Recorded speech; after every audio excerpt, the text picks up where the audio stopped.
Hello, Michael here. Today I like to talk, I have a few dreams to share, and also I want to share some stuff on, Jacob and Esau. So, okay, to the dream. These are a series of dreams I had. The first three was for the first night, and then the last dream, the fourth dream was on the next night. So the first dream, was, this creature, I don't know how to describe it. It wasn't very pleasant to look at. It had one eye to it, and I take it, I'm holding it in my hand, and with the other one I'm holding his eye. So I guess he can't shoot any red laser out of it or something like that. And I'm gonna take him into this light, and I'm basically telling him it's going to divide him or do something to him or fix him, I guess. And what I understand is the light isn't really going to do anything to him. And so I do that. It's I'm immune to the light, blah, blah, blah kind of deal. And as I'm turning him around from this ledge that I take him, holding his eye and holding his body with my other hand, the light hits, and he starts to literally become a man and then divide in half. And oh, you were joined with your older sister, and it's this really old lady kind of deal that came out of him. And from my understanding there, it's the light divided, but it was because I think he believed that the light would divide him or do whatever it needed to do to him, even though the light wasn't that. And I'm thinking, I wonder if that has to do with faith there. So then moving on to the next dream, I'm in this one area, this mirror thing that I cross through, and as I'm crossing back, this silvery stuff basically goes within me. And I remember reading later that day an article where someone else had a dream about silver, and it meant redemption. So, anyways, as I come out, I notice my one hand, my right hand, is, as I'm focusing on it, I'm having this water form around my hand, and as I do it to my left hand, even more starts forming on this side. It just kind of starts collecting there all around, kind of surrounding it kind of deal. And I remember asking, how is this doing it? And this part when I'm asking, how am I doing this, I don't actually remember this part of the dream until a day or a couple days later. And it was basically, I was seeing a candle with just dripping, and it was saying that the water and the oil are mixing together.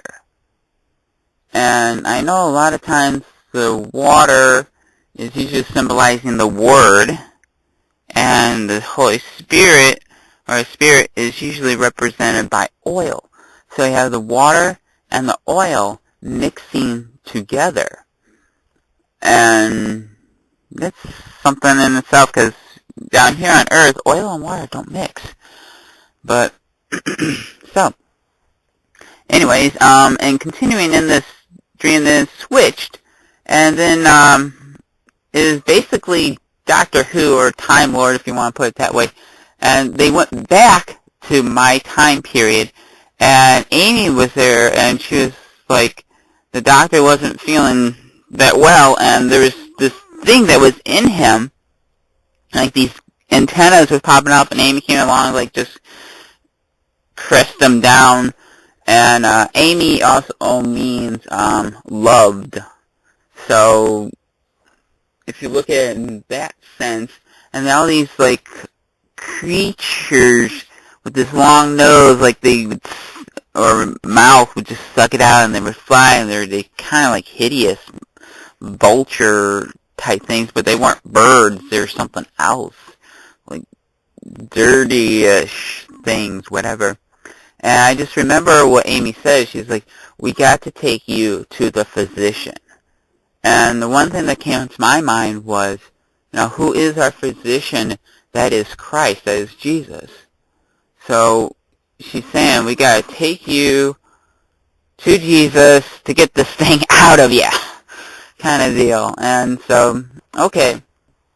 The next one was, I started out and they were pointing to this school of witches, and it's more like, they're more about pride and self and popularity and all that stuff. Excuse me. And it's like, I didn't want a part of that. And so as I'm going on, this one girl, I guess, as she starts begging me, it's like, she wants what I want, kind of deal, And she keeps begging and pleading and all this stuff. I'm like, no.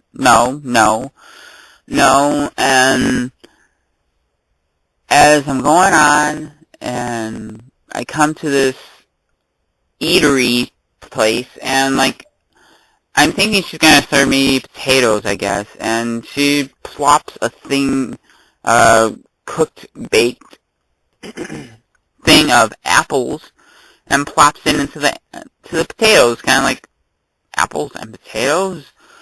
And I'm like, well, okay, I'll take it, And she was kind of being mean, and from my understanding, it's like, it was kind of more like a test. Because when I finally accepted, I wasn't going to be complaining, I wasn't going to argue, I was just kind of like, okay, fine. And so after that, she's like all happy that I was like that, and then like she just starts fixing this like really good meal like thing, and it's like, that actually looks pretty good. It's like, I got really happy here, I was like, hey, that looks pretty tasty. And in the meanwhile, this one witch, she's actually growing older in the process of all this, and she's like, even like, I'll lay on your floor and I'll catch your cold, kind of deal. And I'm like, what? So I have to get a cold. I'm thinking to myself, I gotta get a cold so you can, and I'm like, this is ridiculous. And it's like, no.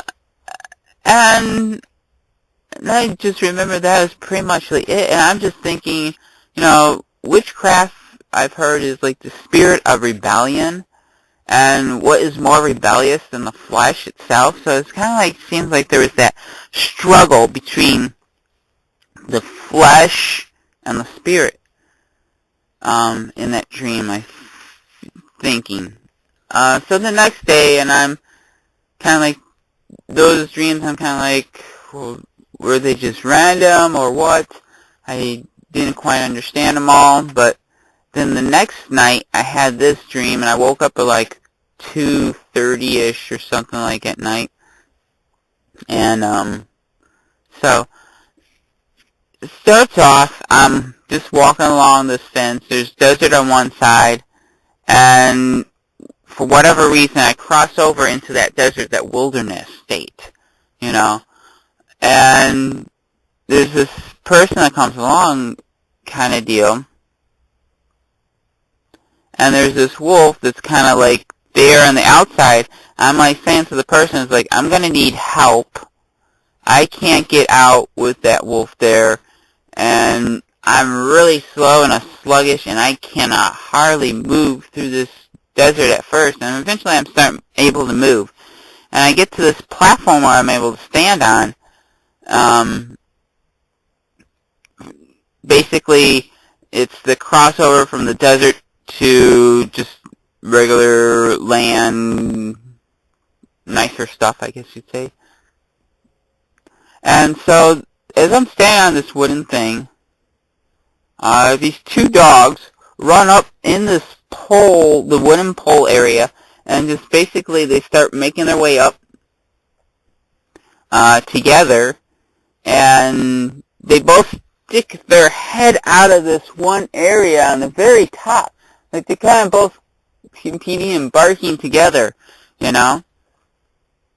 And as I'm getting out, I basically chop this post sign, because there's two posts up together, you know, and then they kind of like, there's this archway over or above that's wood, and I push this down, and I go over, and I don't see the wolf anywhere, and I start prying the wood apart to get the dogs out, and there's the black one, which was bigger, and then there was the smaller one, which was a fairer type of dog, which is more on the brownish side. Didn't really have much hair, which the black dog, it did. And as I get the one dog out, it almost seems like it hurts its ankle, and it gets out and it runs off, and the black dog, as I'm prying it off and it's coming out, almost like it's dead in that state.